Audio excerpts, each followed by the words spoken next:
Good day, everyone. We've moved to a new time slot. The class is now at 12 o'clock, as you probably can see. But I think our students didn't know that. I forgot to mention that. But from this week onwards, we are starting at 12 o'clock. This is Mathematical Literacy Grade 12. My name is Duduzile Upeka. On the front screen, you'll see my email address as well for any questions related to mathematical literacy. So today we're doing the very last bit of that paper 2, November 2018. And then tomorrow we are playing Kahoot, and it will be based on various finance questions. So the whole of this week, it's not just finance as well as measurement. So all the work we actually did together this term, I will incorporate that in the different Kahoots. So every day from tomorrow, there'll be a lesson, and then there'll be Kahoot, just so that you can also test your progress with the short tests that I'll give you on Kahoot. So it'll be fun. Plus, it'll also help you learn where you're at with the topics we covered. So I think today's one will be very short. I hope so. This graph here, this is a line graph showing the percentage share of 2015 imports for the first 8 products in table 1. This has been drawn on the answer sheet. So this graph it's based on the table we're doing, right? On the same grid, they're asking you to draw another line representing the percentage change for the period 2013 to 2015 for the same 8 products. So I have shown you here those different products here so that we can be able to plot the graph together. So for someone who understands plotting graphs, this really is free 6 marks for you. But for those who are not quite sure, let us do it together. We are given this grid. This one you'll be given in your answer sheet. So exactly as I'm showing you right now, you'll be given in your answer sheet. What you need to add now is it's another line graph representing the percentage change for the period 2013 to 2015 for the same 8 products. So this is the one we are working on. This is the column we are focusing on right now. And we will note that the graph is based on this column on our left, the one that I'm highlighting in red right now. So to check if what I'm saying is true, let's first check, so that we get guidance. We're saying we plot what? The first 8 products. So it's 1, it's 2, it's 3, 4, 5, 6, 7, 8. Those are the ones we are focusing on. You'll see the first one here is the 2%. When you look at your graph, that means right up there, it's 2%. And then second one, it's 1.25. And you'll see it's slightly above the 0 point. So that's the 1.25. Third one, it's 12.38. You can see it's 1, 2. You can clearly see, you see the labeling there. Based on the values on the y-axis, where the scale used is a difference of the multiples of 10. So it's 10, 20, 30, 40, 50, right? That's how then they plotted the y-axis. And then for the x-axis, it's just equal spacing and then the names of the products. And it's also labeled on the y-axis, it's the percentage, and then on the x-axis, it's the products. So there's also a map here to show you that, this code here, to show you that the type of line that is like this, it's dot and dashes, it's the one that represents the percentage share of 2015 imports. Then you will have to create your own, because you can clearly see there's one line graph. That means when you draw your own line now, we'll have to use different type of line to draw. And you'd indicate that this other line now is the other line that you are drawing will be shown by whatever you're choosing. So you can choose to use stars, or you can choose to use stars and dashes, or you can even use diamonds, anything really, it's up to you. But just be sure to indicate there that you are now using this one for this next line. So when we plot, it means we're going to plot what? The 40%, the first product now, when we are plotting in our graph, it's 40%. So right up there for the very first product, it will be at 40. The next one is negative 1%. So it will be around there somewhere, right? Next one is negative 12. The third one is negative 12. So you also go around there for your negative 12. Let's see, 10, 11, 12, 13, 14. Okay, so you need to work out your scalings correctly. So that's how it would go. You would plot like this. The fourth one is 13%. So we'll need to go above them, above the 10, just a little bit there.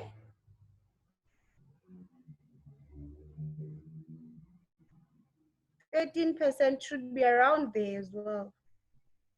You can clearly see, you can follow what I'm trying to do now. So then now, this is how your graph would come out after you've plotted all your points. You plot them, and then you join the lines together because it is a line graph. So after plotting your various points, you will join your lines. And you can see here that the mark allocation is shown. The mark allocation for the correct plotting there, the mark allocation for the correct plotting. So you see it's 1, that's the first one, second one, third one, fourth one, fifth one, and sixth one. So you're getting all your 6 marks for plotting on the correct places on that same answer sheet. So they made it easier for you. You may see, I've already drawn the Cartesian plane for you. They've literally done everything for you. All you need to do is plot, and you have the numbers here on your table. So this was the easy part. That's the 6 marks, free 6 marks that you need to take advantage of. But should you ever get a situation where you have to draw your own graph, then what you need to do then is make sure you label your graph before you do anything. Wait, you first give it the title or the heading for the graph. Always, before you even start working with your numbers, before you start plotting, make sure you've got the heading or the title of the graph first. Then you've got, you draw then your Cartesian plane and you label your x's accordingly. Right now we can see the x-axis is products, the y-axis is percentage. You need to do that.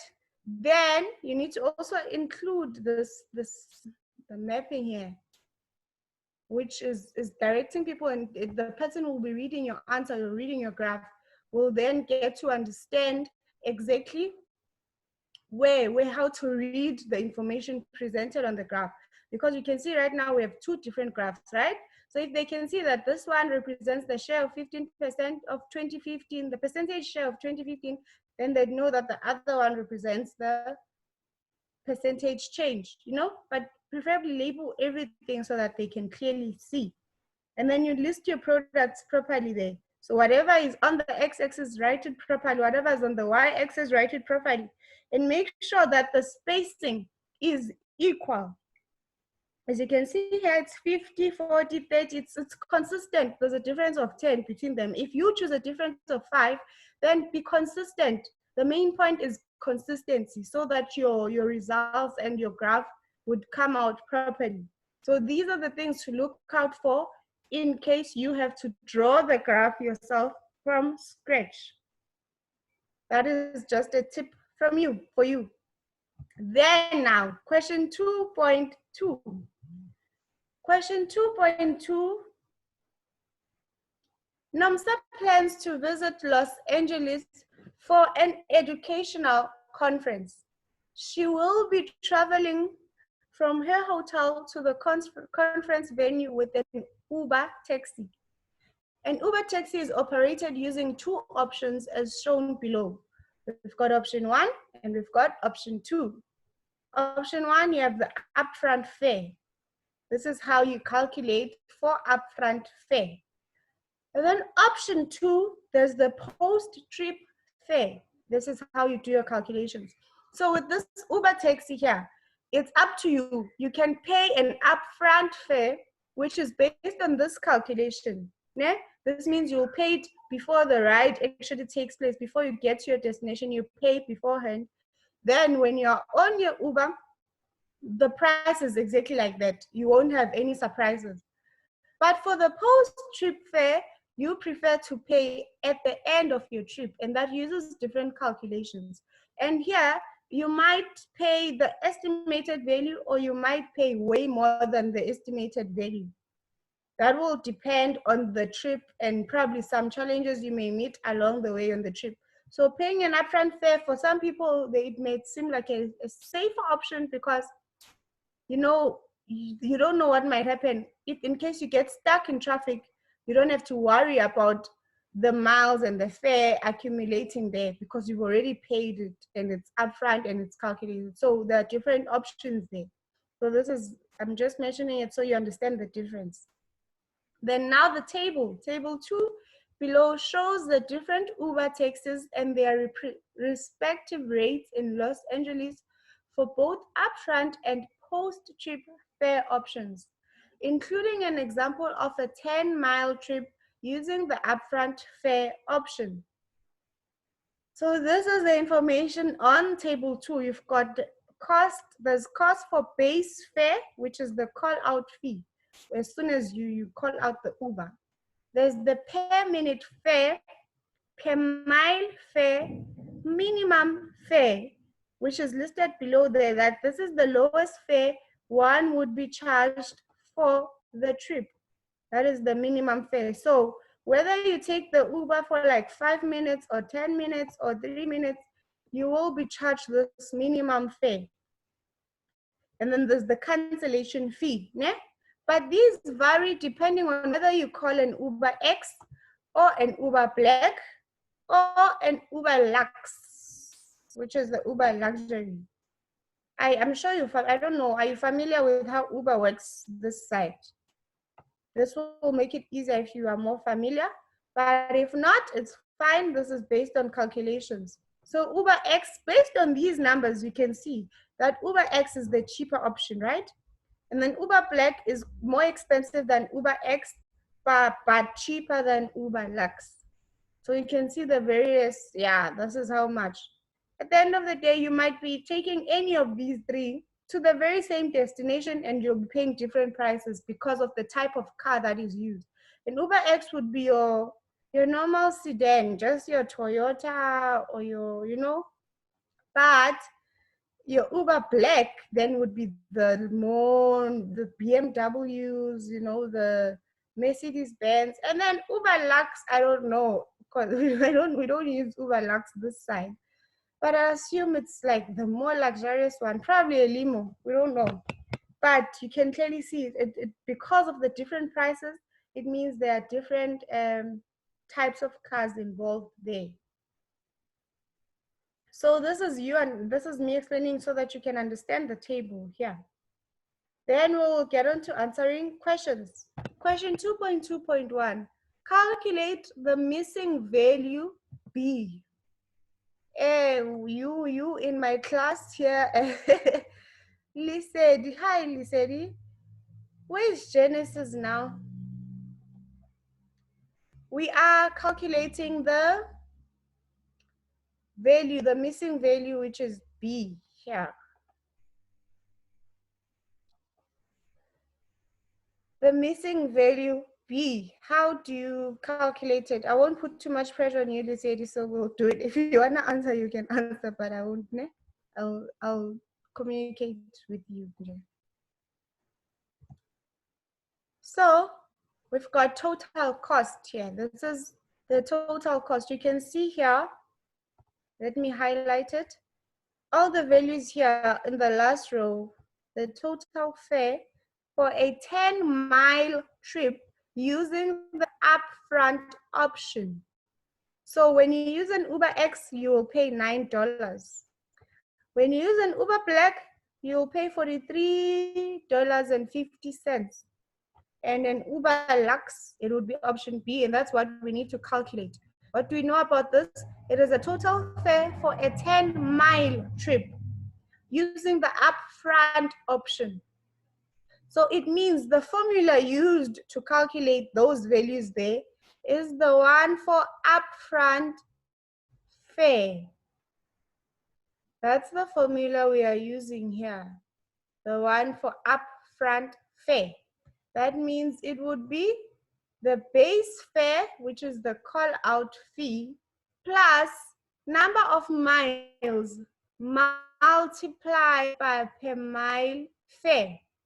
We already know what number of miles is because it's clearly indicated there that this is for a 10-mile trip. That is why the formula here is base fare plus 10 multiplied by cost per mile, based on this formula in option 1. So we're basically substituting using the formula in option 1 over here. You've calculated already. Thank you, Lisedi. So we've got $20, which is the base fare for the Uber Lux, right?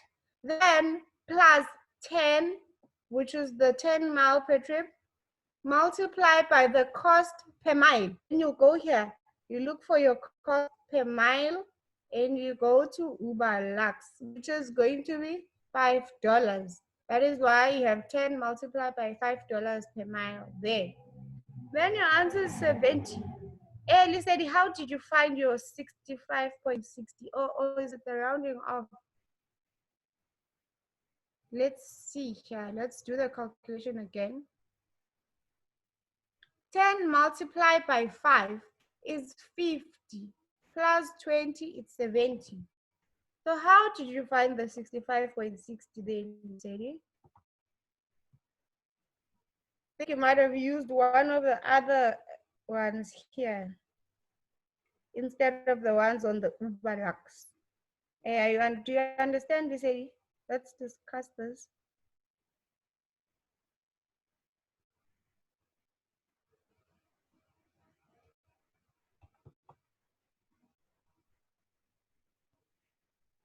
Okay, all right, great. So we must always be careful to allocate the correct category you're dealing with. Uber Lux, so we'll only focus on the values under Uber Lux because that's the one we're looking for. So the answer for this one would be, the value for B would be $70. And then 2.2.2, calculate rounded off to the nearest mile, the maximum distance for which a person can use the Uber X taxi if you pay the minimum upfront fare. So what are we looking for? We are looking for, I wanna use a different color. We are rounding off to the nearest mile, right? The maximum distance for which a person can use the Uber X taxi if you pay the minimum upfront fare. So like I mentioned, it's safer to use the upfront fare because you don't know what challenges you might come across on the road, right? But they have set a limit to the distance you can actually use this upfront fare for when you're using the Uber X. Because of the security it provides, they also need to make some money for themselves too and not give you too much leeway, you understand? So we need to calculate the maximum distance here. Focused on what? On the Uber taxi that you'll pay if you use the Uber X. So we are focused on this category here. If you use the Uber X, if you pay the upfront fare. So again, we are using the formula, this one, based on the, that was used using that formula. So the maximum distance in miles We've got the 4.65 divided by 0.90. What is this formula explaining here? I'm gonna write it down for you. 4.65, you can see it's the minimum fare. So the formula is actually minimum fare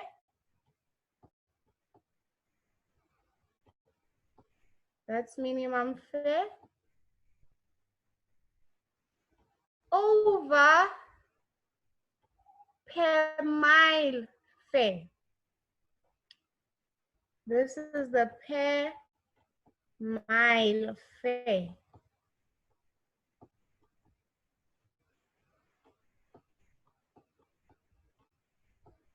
So that is the $4.65 divided by $0.90, which is 5.166. It carries on and then we have to round off to 5. So this is the maximum distance that you can travel if you will use the upfront fare option for an Uber X. It's mentioned here that this is if you pay the minimum upfront fare. That is why we use that here, the minimum upfront fare divided by per mile, because we need to calculate this maximum distance. Then you've got 5 miles, because this distance we are working with here and the values here are calculated using miles. So we would write 5 miles. In order to get the full marks, you write the number or the value and the unit of measurement. Then 2.2.3, Nomsa traveled a distance of 29.73 miles with Uber Black. The post-trip fare option was used and the trip took 1 hour and 9 minutes to complete. Nomsa stated that she would have saved more than $20 if she had used the upfront fare option. Show with calculations whether her statement is correct.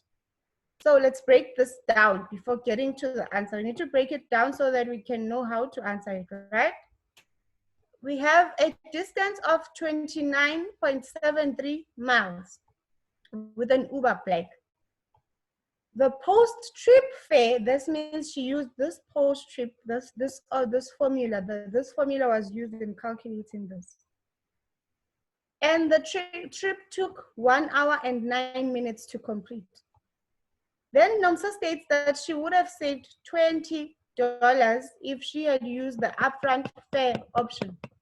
So now we need to first convert to minutes, right? We convert this time to minutes because you can see with the option 2 here, this formula, it has number of minutes. So we need to calculate in minutes and in miles and the dollars.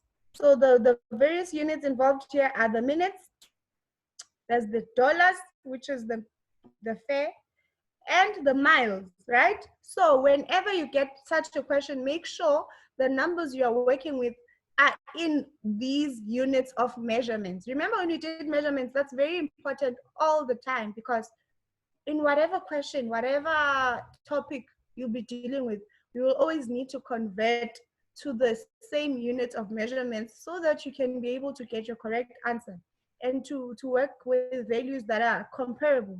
You can't possibly substitute here the value for 1 hour, 9 minutes, when the formula requires that you work with only minutes. That would really make your answer wrong. So first up, you convert.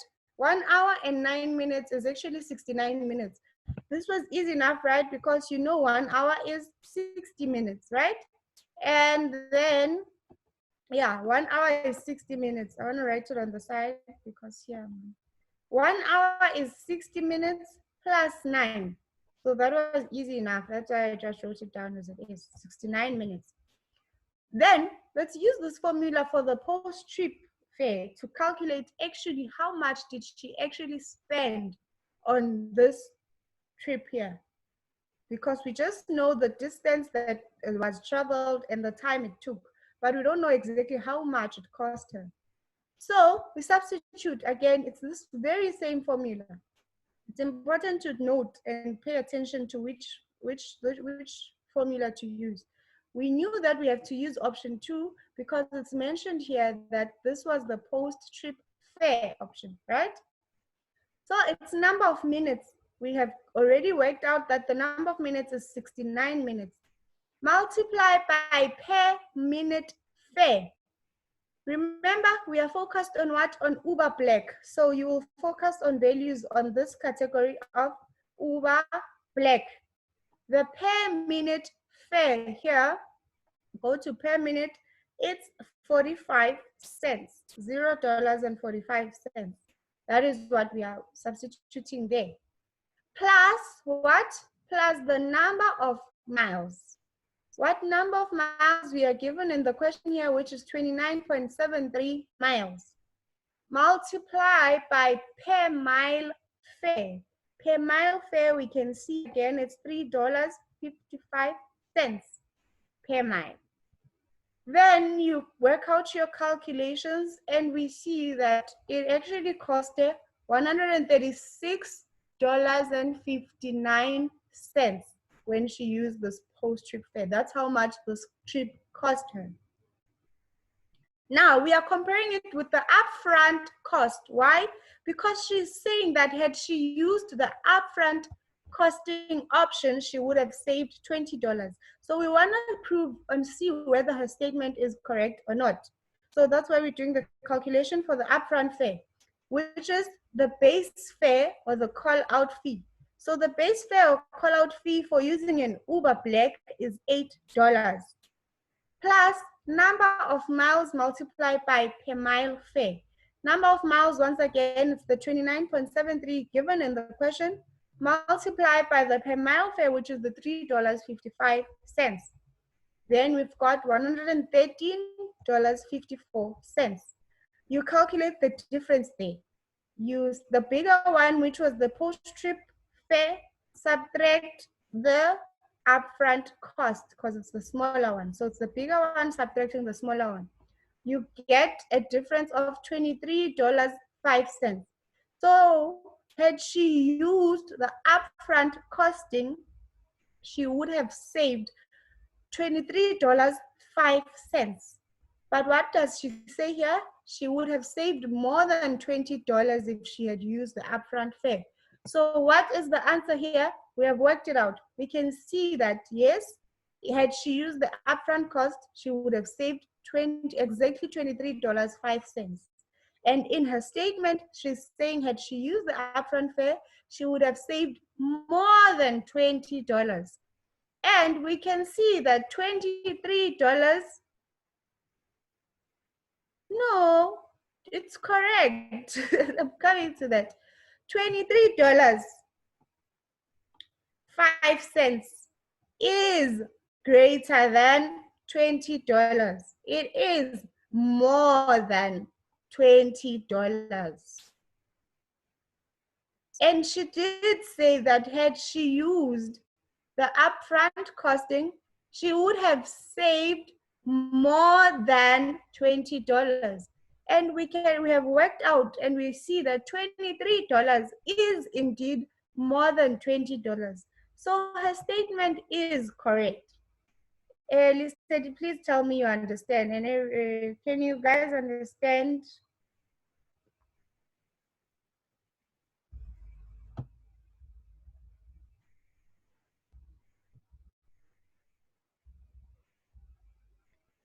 Do you see why I'm saying this statement is correct? Yes, it's the English, they said. But it's very important to, like, I always emphasize the English, guys, because it is very important if you want to do well in these subjects. Because it's not, it doesn't even just end in high school. Everywhere you go, we are learning in English. We are communicating in English. So it would help to really make sure you improve our command of this language. So yes, I'm glad you understand. Now we are moving on. Explain the importance of a cancellation fee for the Uber service provider.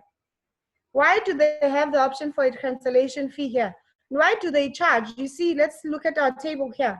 They are charging. If you request an Uber X and you cancel it, they charge you $5. If you request an Uber Black, they cancel it, you charged $10. If you requested an Uber Lux and you canceled it, you'll be charged $10. So you are charged. So whether or not you use the ride that you have requested, you will be charged. The only difference will be how much you are charged. But point is, you will be charged. What is the importance of the cancellation fee for the Uber service provider?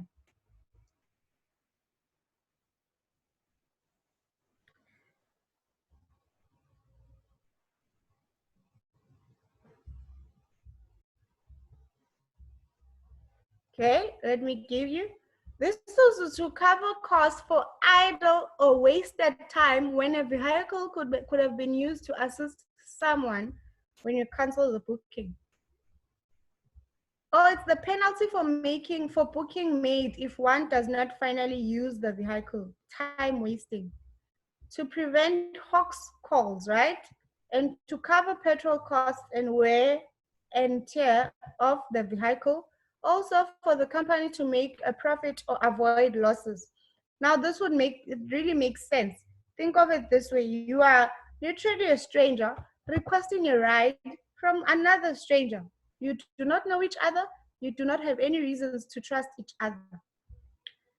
Because Uber is a business on its own, trying to run a business, you understand, they're running a business here, so they're trying to make profits. Imagine you call someone who is quite far at that time and they drive to your place, and then when they get to your place you cancel the ride. They have wasted time.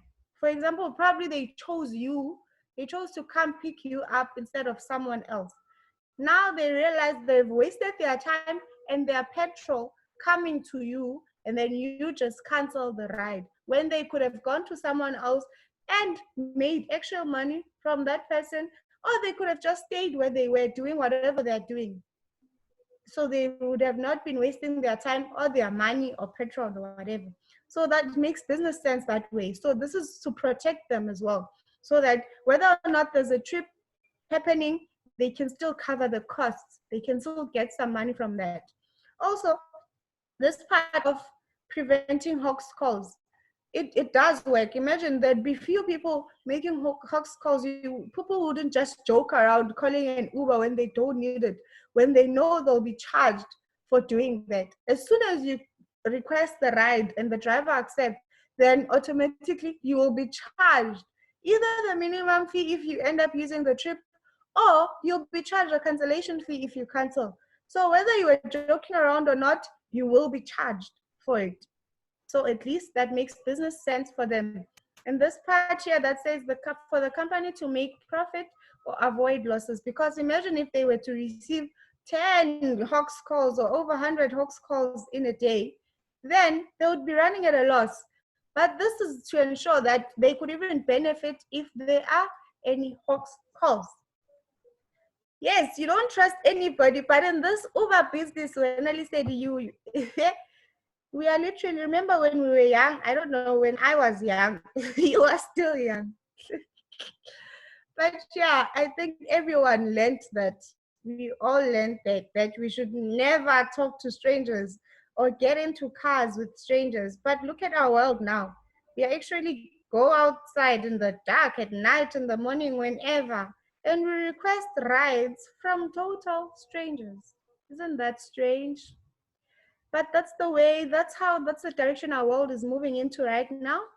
We just have to trust strangers, unfortunately. But at least with these systems like this, like Uber, they provide some form of security or safety measures, in that they screen, or they promise to screen their drivers, and they have the particular driver's details. So suppose I go missing after being last seen on an Uber ride, they can be able to track who exactly was my driver at the time, and then they could be able to do the investigation based on that. So at least there are records of those things. Although these days people are actually using other people's identities to drive. So yeah, we can never really guarantee it, and we can't really trust anybody, but some of these are unavoidable. Uber is providing such a convenience that we didn't have before. You could literally request a ride any time of the day, and it will drop you off exactly where you are going, as opposed to public transport where you'll have to probably change taxis or buses or walk to the bus stop. You know, there are a lot of pros and cons to this thing. But yes, you're telling the truth. It's very difficult to trust people these days. So that is it from me today. That was very quick, like I mentioned. Ne? I actually wanted to ask everyone here, but seems everyone else didn't know class was at 12. So Lisedi, I will ask this again when they join us. Ne? But please, I will also, because though I wanted to do Kahoot tomorrow, if they don't join, it might be difficult to do it with just you. So I'll try prepare something else as well, just for contingency planning. So tell me here, which topic uh, which topic here of these three have you done, or would you like to do next? I see data handling. A lot of schools, according to the planning, a lot of schools would have done it in the first term, but I don't know if you guys did it in your schools. And then probability isn't until the third and fourth term, actually. So we are about to start with the third term's work anyway. I just wanted to make sure we are comfortable with all the work done so far before I move on to new topics. But we have to start anyway. It's either this week or next week. I'll be starting with one of these three. So Lisedi, for now, you get to choose, and then everyone else will choose when they join us. Which topic? These three. Firstly, answer which topic have you done out of these three, and then which topic would you like to do next out of these three? So because you are here, you get to answer this, and then I will get everyone else to answer during the next class.